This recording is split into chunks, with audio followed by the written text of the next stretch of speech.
बच्चों, इस वीडियो में हम chapter 6 work energy and power के एग्जाम्पल नंबर 6.1 से सॉल्व करेंगे। पहले एग्जाम्पल 6.1 देखते हैं। ये एग्जाम्पल बच्चों वेक्टर क्वांटिटीज के स्केलर प्रोडक्ट पर बेस्ड। बच्चों, there are two kinds of multiplication of vector quantities. इसमें एक है स्केलर प्रोडक्ट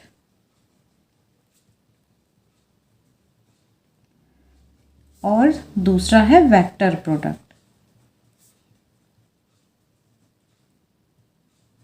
हम स्केलर प्रोडक्ट पढ़ रहे हैं, इसको बच्चों डॉट प्रोडक्ट भी बोलते हैं, क्योंकि यहाँ पर हम जब दो क्वांटिटीज़ का ऐसे मल्टीप्लिकेशन शो कर रहे हैं तो हम यहाँ डॉट का यूज़ करते हैं, तो इसको डॉट प्रोडक्ट भी बोलते हैं। और इसकी वैल्यू होती है ए बी कॉस थीटा। यहाँ पर ए और बी टू वेक्टर्स हैं, तो सपोज बी वेक्टर इस डायरेक्शन में है, ए वेक्टर इससे थीटा एंगल की डायरेक्शन पर इधर है, और ए का प्रोजेक्शन यहाँ पर ए कॉस थीटा है। तो इन दोनों की जो मल्टीप्लाई होगी, मतलब ये वेक्टर बी का जो मैग्नीट्यूड है और यहाँ पर ए का जो प्रोजेक्शन है, उन दोनों की मल्टीप्लाई ये ए डॉट बी के इक्वल होगी। ठीक है।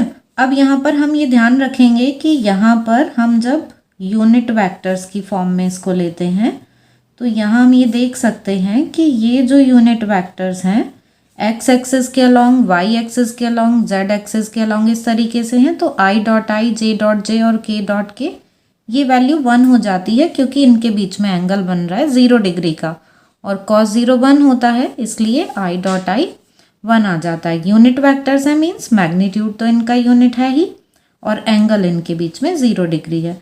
इसी तरीके से अगर हम I dot J, J dot के डॉट आई, कुछ इस तरीके से हम और कोई भी कॉम्बिनेशन लेंगे तो इनकी वैल्यू 0 आ जाती है, क्योंकि इनके बीच में एंगल कितना है 90 डिग्री का, और cos 90 की वैल्यू होती है 0, इसलिए इनका जो डॉट प्रोडक्ट है वो 0 आ जाता है। तो बच्चों, आपको स्केलर प्रोडक्ट समझ में आ गया होगा। अब आपको एग्जाम्पल 6.1 बहुत इजीली समझ में आ जाएगा। यहाँ पर थीटा क्या है? Angle between A and B, ये ध्यान रखेंगे हम, जो हमें इस क्वेश्चन में फाइंड करना है। अब यहाँ इसी पर बेस्ड क्वेश्चन है, इसमें हमें गिवन है find the angle between force F is equal to 3i plus 4j minus 5k unit and displacement D is equal to 5i plus 4j plus 3k unit. हमें वेक्टर F और vector D की value given है और इनके बीच में हमें angle find करना है। Also find the projection of F on D। उसके बाद हमें F का प्रोजेक्शन भी फाइंड करना है D पर। तो इसका सॉल्यूशन देखते हैं। में हमें गिवन है F वेक्टर और D वेक्टर। ठीक है, ये I J K ये क्या है? यूनिट वेक्टर्स हैं। अब हमें यहाँ पर एंगल फाइंड करना है बिटवीन F एंड D। तो हम वही A डॉट B का फॉर्मूला लगा लेंगे। तो उसी तरीके से जब हम F और D को लिखेंगे तो dot product of F and D is equal to F D cos theta. ठीक है, ये लिखेंगे। अब यहाँ पर हमें कॉस थीटा फाइंड करना है, तो cos theta is equal to ये आ जाएगा F dot D upon F D.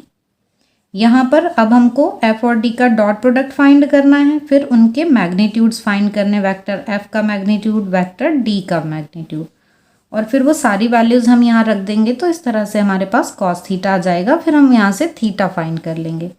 तो पहले हम फाइंड करते हैं F डॉट D। अब डॉट प्रोडक्ट में क्या होता है बच्चों कि I की मल्टीप्लाई I से करते हैं तो 1 आता है, J की मल्टीप्लाई J से करते हैं तो 1 आता है, K की मल्टीप्लाई K से करते हैं तो 1 आता है। इसके अलावा और जितने भी यहाँ पर कॉम्बिनेशन बनेंगे, मीन्स I की मल्टीप्लाई J से, I की मल्टीप्लाई K से, या J की मल्टीप्लाई I से, तो वो सारी वैल्यूज 0 आ जाएंगी। तो सिर्फ I डॉट I की वैल्यू 1 होती है, तो बस यही वैल्यू आएगी। अब हम इनकी मल्टीप्लाई करते हैं तो सिर्फ यही कॉम्बिनेशन जो उसकी वैल्यू आएगी, बाकी सब 0 हो जाएंगे। तो 3 की मल्टीप्लाई 5 में की हमने, 3 इंटू 5, और ये I डॉट I 1 हो गया। इधर 4 की मल्टीप्लाई 4 में हुई तो 4 इंटू 4 J डॉट J ये 1 हो गया। ऐसे ही यहाँ पर -5 इंटू 3 K डॉट के 1, और बाकी सारे जो भी कॉम्बिनेशन बनेंगे वो सब 0 हो जाएंगे, तो उनको हम नहीं लिखेंगे। अब यहाँ 5 3 ज़ा 15 प्लस इधर ये 16 माइनस 15, 15 से ये 15 कैंसिल, ये आ गया 16 यूनिट। तो हमारे पास एफ डॉट डी की वैल्यू आ गई है 16 यूनिट। ठीक, अब हमें फाइंड करने हैं मैग्नीट्यूड्स, एफ और डी इनके मैग्नीट्यूड्स फाइंड करने हैं। तो मैग्नीट्यूड ऑफ एफ ये फाइंड कर लेते हैं, जिसको हम इस तरीके से लिखते हैं। ये क्या है, मैग्नीट्यूड ऑफ वेक्टर एफ, जिसको सिंपली हम एफ लिख देते हैं विदाउट शोइंग द वेक्टर।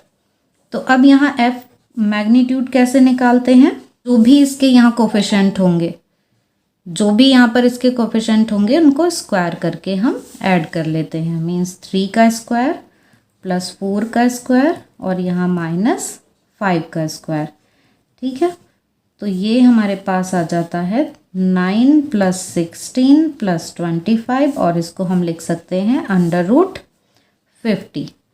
ये 25 और ये 25, तो अंडर रूट 50 ये हमारे पास एफ की वैल्यू आ गई है। अब ऐसे ही हम डी का मैग्नीट्यूड ये फाइंड कर लेते हैं।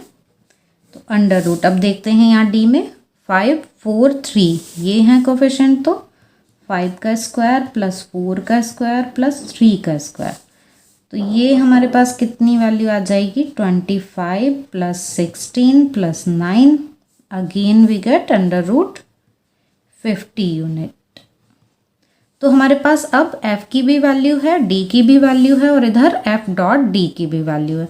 सब हम इस फॉर्मूले में रख देंगे तो cos थीटा आ जाएगा हमारे पास। cos theta is equal to f dot d की वैल्यू कितनी है, 16, तो यहाँ 16 रख देंगे अपॉन एफ डी, तो अंडर रूट 50 अंडर रूट 50। ठीक है, ये f का मैग्नीट्यूड, ये d का मैग्नीट्यूड, तो 16 अपॉन 50 ये आ गया। इसको जब हम डिवाइड करेंगे तो आ जाएगा 0.32। ओके, तो ये हमारे पास cos थीटा की वैल्यू आ गई। अब ये ऐसी वैल्यू है कि हमको इसके लिए एंगल इजीली नहीं पता चल रहा है, तो हम इसमें क्या करेंगे, theta is equal to cos inverse 0.32, इस तरीके से हम इसको आंसर को यहाँ पर छोड़ सकते हैं। तो ये हमारे पास थीटा की वैल्यू आ गई। अब क्वेश्चन में आगे हमको फाइंड करना है projection of F on D. तो हम कोई भी डायरेक्शन ऐसे ले सकते हैं, सपोज एफ इस डायरेक्शन में है यहाँ पर और सपोज डी इस डायरेक्शन में है, तो जो प्रोजेक्शन होगा एफ का डी पर वो ऐसे हम यहाँ परपेंडिकुलर ड्रॉ कर लेंगे, ये आएगा प्रोजेक्शन। ठीक है, इसका प्रोजेक्शन ये आएगा डी वेक्टर पर और इसको हम बोलेंगे if this angle is theta F cos theta. तो अब हम यही फाइंड कर लेंगे F cos theta. F cos theta में यहाँ एफ की वैल्यू, ये मैग्नीट्यूड है एफ का जो हमने फाइंड किया है अंडर रूट 50।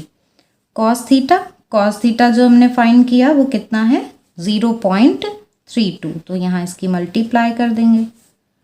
इसको हम लिख सकते हैं 5 अंडर रूट 2 और यहाँ 0.32। अब 5 की इसमें मल्टीप्लाई कर देते हैं, उससे पहले हम रूट 2 की भी वैल्यू रख लेते हैं, 1.414 इंटू 0.32, इन सब की मल्टीप्लाई कर लेते हैं अब हम। तो ये आ जाता है 2.26, 24 और आगे भी ऐसे वैल्यू आ जाएंगी, लेकिन हम यहाँ तक ही लिख लेते हैं। तो ये हमारे पास एफ कॉस थीटा की वैल्यू आ गई। ठीक है, तो F cos theta means projection of F on D, ये फाइंड कर लिया हमने, ये आंसर आ गया। तो ये था बच्चों एग्जाम्पल नंबर 6.1 जो आपको इजीली समझ में आ गया होगा। अब हम देखते हैं example 6.2।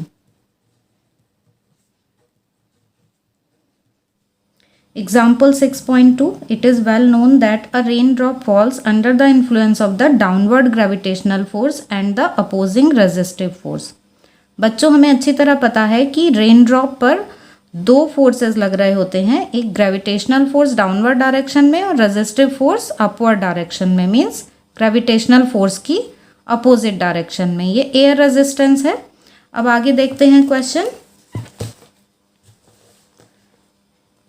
The latter known to be proportional to the speed of drop but is otherwise undetermined। जो रेजिस्टिव फोर्स है, एयर रेजिस्टेंस जो है वो रेन ड्रॉप की स्पीड पर डिपेंड करता है, उसके प्रोपोर्शनल होता है। मींस ड्रॉप की स्पीड जैसे जैसे इंक्रीज होती जाती है वैसे वैसे जो रेजिस्टिव फोर्स है वो भी इंक्रीज होती जाती है। इसको हम ऐसे समझ सकते हैं कि अगर टू व्हीलर से हम कहीं जा रहे हैं तो जैसे जैसे हम अपनी स्पीड बढ़ाते हैं वैसे वैसे जो एयर रेजिस्टेंस है हमें वो भी अपने ऊपर बढ़ता हुआ एक्सपीरियंस होता है। तो जैसे हमारी स्पीड बढ़ती है वैसे वैसे एयर रेजिस्टेंस भी बढ़ता जाता है। तो यहाँ ड्रॉप के लिए भी ऐसा ही है कि ड्रॉप जब नीचे गिर रही है तो एक्सेलरेशन ड्यू टू ग्रेविटी की वजह से उसकी स्पीड इंक्रीज होती है, तो उस पर जो रेजिस्टिव फोर्स है वो भी इंक्रीज होता जाता है। अब आगे क्या है क्वेश्चन में, consider a drop of mass 1 gram falling from a height 1 kilometre. ठीक, ये हमें रेन ड्रॉप का मास दे दिया है, यहाँ हाइट दे दी है। It hits the ground with a speed of 50 metre per second. ठीक है, ये ग्राउंड को हिट करते टाइम की उसकी स्पीड है, फाइनल स्पीड।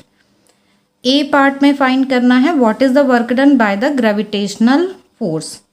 तो एक तो हमें ग्रेविटेशनल फोर्स की वजह से वर्क डन फाइंड करना है, दूसरा हमको यहाँ पर what is the work done bye unknown resistive force.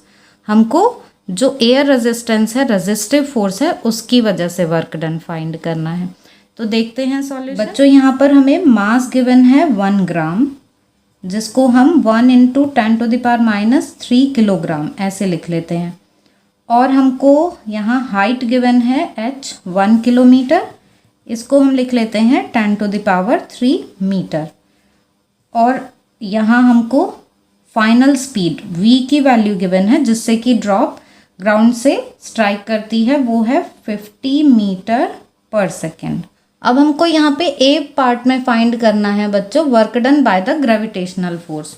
तो ग्रेविटेशनल फोर्स की वजह से जो वर्क डन है वो क्या होगा, W = mgh। ठीक है, work done by gravitational force, ये mg क्या है, यही तो है ग्रेविटेशनल फोर्स। तो W = mgh, ये फाइंड कर लेते हैं हम। यहाँ पर m की वैल्यू है हमारे पास 10⁻³ और g की वैल्यू हम 10 ले लेते हैं, यहाँ पर लिख देती हूँ। g = 10 metre per second square ले लिया है हमने। और h की वैल्यू है 1 किलोमीटर मीन्स 10⁻³ मीटर। इनकी मल्टीप्लाई करें तो ये पावर्स जो हैं कैंसिल हो गई, ये -3 है +3, तो यहाँ 10 जूल आ गया। ठीक, तो ये W = आ गया 10 joule. That is work done by the gravitational force.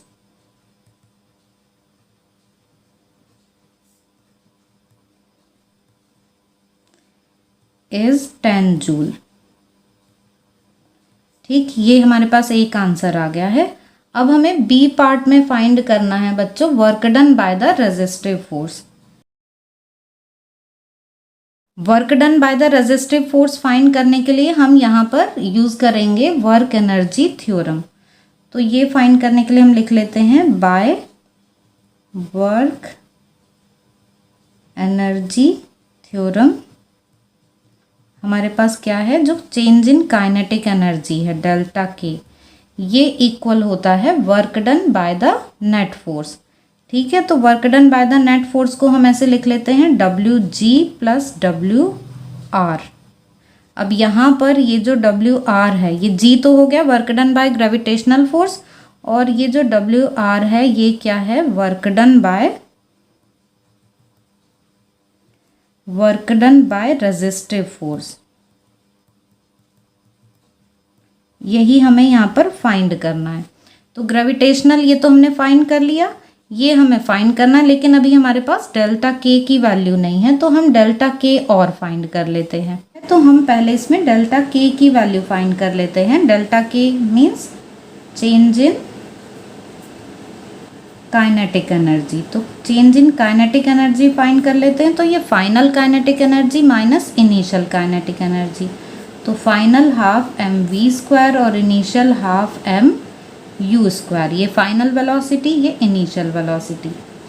अब यहाँ m की वैल्यू है 10⁻³ और यहाँ पर v की वैल्यू है 50 मीटर पर सेकेंड। इसका स्क्वायर कर देते हैं, ये टर्म आ जाएगी 0, क्योंकि इनिशियली जो ड्रॉप है उसको हम रेस्ट पे मान रहे हैं, फ्री फॉल लेकर चल रहे हैं, तो u = 0 है इनिशियली।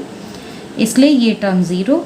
अब यहाँ 1/2 इंटू 10⁻³ और ये आ गया 2500। इसका हाफ करेंगे तो 1250 इंटू 10⁻³ और इसको हम लिख सकते हैं 1.25 जूल।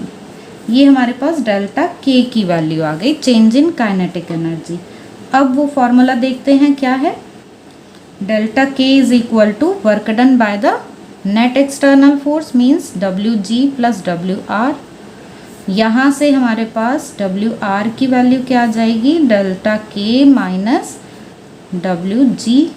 अब डेल्टा के की वैल्यू हमने अभी जस्ट कैलकुलेट की है 1.25 जूल और WG हमने क्वेश्चन के स्टार्टिंग में ही कैलकुलेट किया था 10 जूल। तो इसको जब हम सब्ट्रैक्ट करेंगे तो आ जाएगा -8.75 जूल। ये हमारे पास work done by resistive force आ जाएगा और ये वैल्यू नेगेटिव आ रही है। तो ये नेगेटिव साइन क्यों आया है कि जो ड्रॉप है बच्चों वो डाउनवर्ड डायरेक्शन में मूव कर रही है, मीन्स ये डिस्प्लेसमेंट की डायरेक्शन है। mg की वजह से ये डाउनवर्ड डायरेक्शन में मूव कर रही है ना, तो ये डायरेक्शन है इसके डिस्प्लेसमेंट की। और जो रेजिस्टिव फोर्स लगेगी Fr वो किस डायरेक्शन में लगेगी, अपवर्ड डायरेक्शन में। तो D और F ये अपोजिट डायरेक्शन में है। थीटा कितना हो गया 180 डिग्री, इसलिए वर्क डन कैसा होगा, नेगेटिव। तो ये जो नेगेटिव साइन है बच्चों, नेगेटिव साइन क्या शो कर रहा है, shows that Fr and displacement of drop are in opposite direction।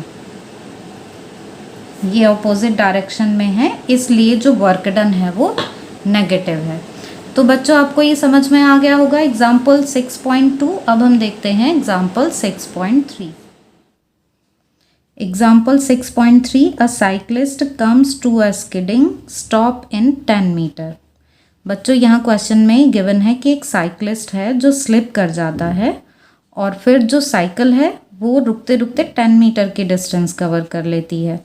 जैसे स्लिप होती है ना, तो 10 मीटर डिस्टेंस कवर करने के बाद वो रुक जाती है।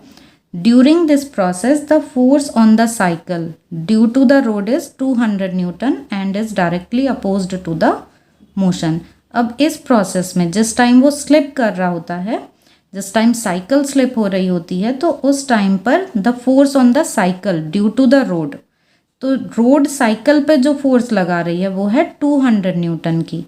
और ये कौन सी फोर्स है बच्चों, फ्रिक्शन फोर्स। ठीक है, इसलिए ये डायरेक्टली अपोजिट डायरेक्शन में लगेगी मोशन के, ये मोशन को अपोज करेगी, तो directly opposed to the motion.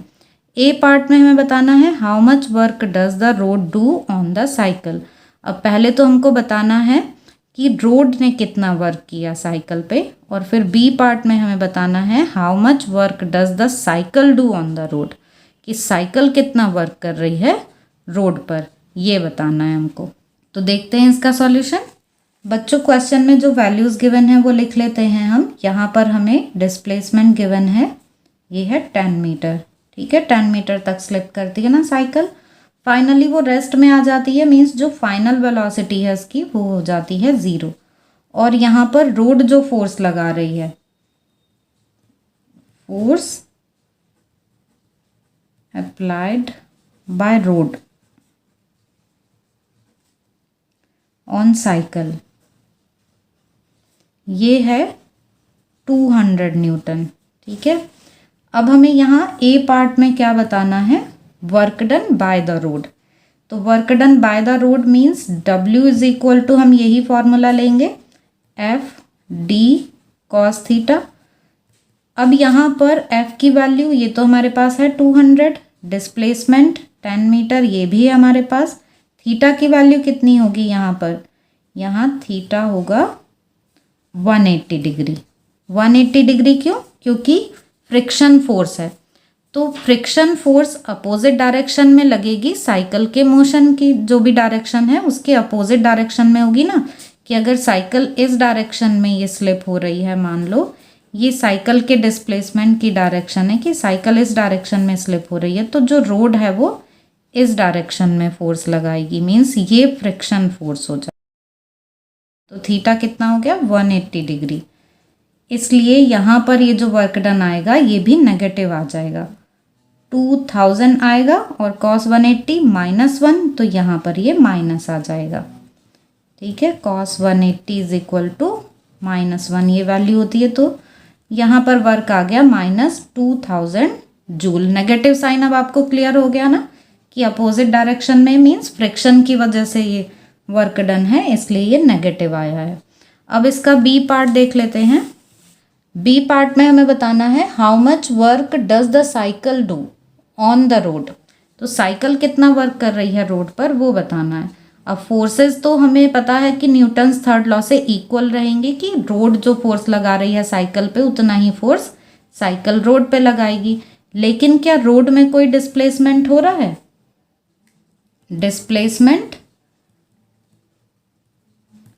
In road, cycle ने फोर्स तो लगाया लेकिन क्या रोड में कोई डिस्प्लेसमेंट हुआ? नहीं हुआ। तो डी की वैल्यू जो है वो 0 आ जाएगी रोड के लिए। ठीक है, ये जो डिस्प्लेसमेंट है ये 0 आ गया, इसलिए by W is equal to F D cos theta, जो डब्ल्यू की वैल्यू है वो 0 आ जाएगी क्योंकि डी की वैल्यू 0 है, यहाँ कोई डिस्प्लेसमेंट नहीं हो रहा। तो 0 वर्क डन की एक कंडीशन ये भी है ना, जब डिस्प्लेसमेंट 0 होता है तो भी कोई वर्क नहीं होता वहाँ पर। तो यहाँ पर ये जो वर्क डन है ये 0 आ गया बी पार्ट में। तो बच्चों यहाँ एक पॉइंट और क्लियर हो गया हमें ए और बी के रिजल्ट को देखकर कि जो फोर्स है ए ने बी पर जो फोर्स लगाया वो -F BA के इक्वल होगी। मीन्स न्यूटन्स थर्ड लॉ से ए बी पर जो फोर्स लगाती है उतना ही फोर्स बी ए पर लगाता है अपोजिट डायरेक्शन में। तो फोर्सेस जो हैं वो इक्वल एंड अपोजिट होती हैं हमेशा, ये ऑलवेज के लिए है, ऑलवेज ऐसा होता है। लेकिन जो वर्क डन है इस कंडीशन में तो वो इक्वल हो ये ज़रूरी नहीं है, means it is not necessary.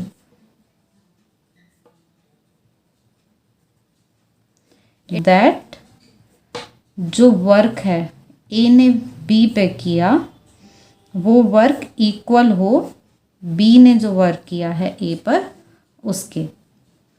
ठीक है, तो ये ऐसा ज़रूरी नहीं है कि ये दोनों भी इक्वल होंगे, तो वर्क डन इक्वल हो ये ज़रूरी नहीं है। तो बच्चों आई होप कि आपको ये तीनों एग्जाम्पल समझ में आ गए होंगे। फिर भी आपके कोई डाउट्स हों तो आप कमेंट सेक्शन में पूछ सकते हैं।